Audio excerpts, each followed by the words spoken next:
Hai người hết đơn rồi lấy nhiều mà. Ai à? Cây rồi nè. Lấy Cây rồi. Hả? băng gì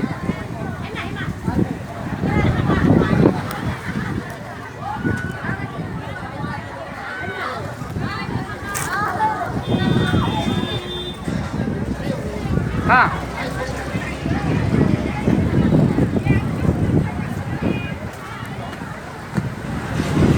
cảm giác khoai rồi